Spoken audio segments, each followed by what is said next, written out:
ସବୁ ଜେମ୍ ମିଶିକି ପ୍ରେସ୍ ଦେଲେ। ମୁଁ ଆଜି ଗୋଟେ ଭିଡ଼ିଓ ଦେଖୁଥିଲି ଯାହାକି ଟପି ମିଶ୍ର ନା ଟପି ମିଶ୍ର ବୋଲିକି ନାଁ ଜଣେ ଅଛି ବ୍ୟକ୍ତିର।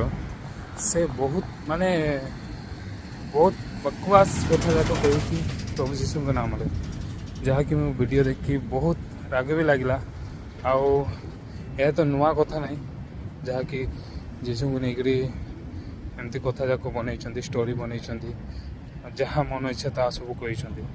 ହେଲେ ଏଇଟା ନୂଆ କଥା ନାହିଁ, ହେଲେ ବି ଏଇଟା କେତେ ଦିନ ଯାଇ ଚାଲିବ? ଯଥାଶୀଘ୍ର ଆସୁଛି ଯାହାକି ସମସ୍ତେ ଯେତେ ଲୋକ ଅଛନ୍ତି ଯାହା ବିରୋଧ କରୁଛନ୍ତି ସେମାନେ କନଭର୍ଟ ହେଇକିରି ସେମାନେ ଯୀଶୁକୁ ଗ୍ରହଣ କରିବାକୁ ଯଥାଶୀଘ୍ର ଯାଉଛନ୍ତି। ପ୍ରେଜ୍ ଦ ଲର୍ଡ। Okay, hallelujah.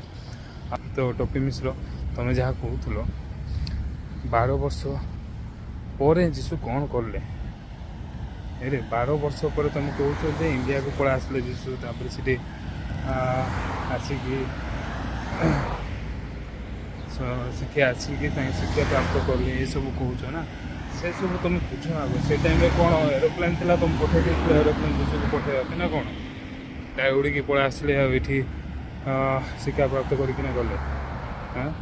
ତୁମ କ'ଣ ପ୍ରମାଣ କ'ଣ ଅଛି? ମନରୁ ଯାହା କାହାଣୀ କହୁଛ ସେମିତି କୁହାଯାଏ ନାହିଁ ହେଲା। ତୁମେ ଟିକେ ବୁଝିକି କଥାବାର୍ତ୍ତା କର। ମୂର୍ଖ ଲୋକମାନଙ୍କ ପରି ବ୍ୟବହାର କରନି। ଆଉ ଯାହା ଅଛି ବାଇବେଲ ପଢ଼। ଯଦି ବୁଝିପାରୁନ ଗୋଟେ ପାଷ୍ଟରଙ୍କ ପାଖକୁ ଯାଅ, ସେ ଭଲ ପାଷ୍ଟରଙ୍କ ପାଖକୁ ଯାଅ, ସେ ତୁମକୁ ପୁରା ଭଲସେ ବୁଝେଇ ଦେବେ ହେଲା। ବୁଝେଇଲା ପରେ ତୁମେ ନିଜେ ବି ପଢ଼ କ'ଣ ଅଛି କ'ଣ ନାହିଁ। ଆଉ ମୁଁ ଆଉ ଗୋଟେ ଜିନିଷ କହିବାକୁ ଚାହୁଁଛି, 12 ବର୍ଷ ପରେ ଯୀଶୁ ତାଙ୍କ ପିତାମାତାର ଅଧୀନରେ ରହିଲେ। ଆଉ ଯାହା ତାଙ୍କ ବାପା ଯେମିତି ବଢ଼େଇ କାମ କରୁଥିଲେ, ପ୍ରଭୁ ଯୀଶୁ ମଧ୍ୟ ସେଇ କାର୍ଯ୍ୟରେ ତାଙ୍କର ସାଥ ଦେଲେ ଆଉ ସେଇ କାର୍ଯ୍ୟରେ ଲାଗି ରହିଲେ ହେଲା। ତ ସେଇ ଜିନିଷକୁ ତୁମେ ବଢ଼େଇ ଛଡ଼େଇକିରି ତୁମେ ଯୀଶୁ ଏତେ ବର୍ଷ ଯାଏଁ ଏଠି ଆସିଥିଲେ ସେଠି ଆସିଥିଲେ ବୋଲି ତୁମେ ଆଉ ଗୋଟେ ବାଇବେଲ ରଖୁନି ହେଲା। ଯେଉଁ ବାଇବେଲ ଅଛି ଆମର ସେଇଟା ଅଛି। ତୁମେ ଆଉ ଗୋଟେ ଷ୍ଟୋରି ବନେଇକରି ସେଠି ଏଡ୍ କରିବାକୁ ଚେଷ୍ଟା କରନି। ସେଥିପାଇଁ ତୁମେ ଆଗ ବାଇବେଲ ପଢ଼ି ସାରିଲା ପରେ କଥାବାର୍ତ୍ତା କୁହ, ଠିକ୍ ଅଛି?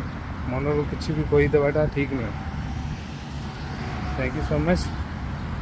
ଆଉ କିଛି କହିବା ପାଇଁ ନାହିଁ। ଆଉ ଯାହା ବି ଅଛି ସମସ୍ତଙ୍କୁ ପ୍ରଭୁ ଆଶୀର୍ବାଦ କରନ୍ତୁ, ଆଉ ସମସ୍ତଙ୍କର ମଙ୍ଗଳ ହଉ, ଆଉ ସମସ୍ତେ ମିଳିମିଶିକରି ରହିବା ପାଇଁ ଚେଷ୍ଟା କରନ୍ତୁ। ଆଉ ଏତିକି କହିକି ଭିଡ଼ିଓଟା ବନ୍ଦ କରୁଛି। ବାଏ।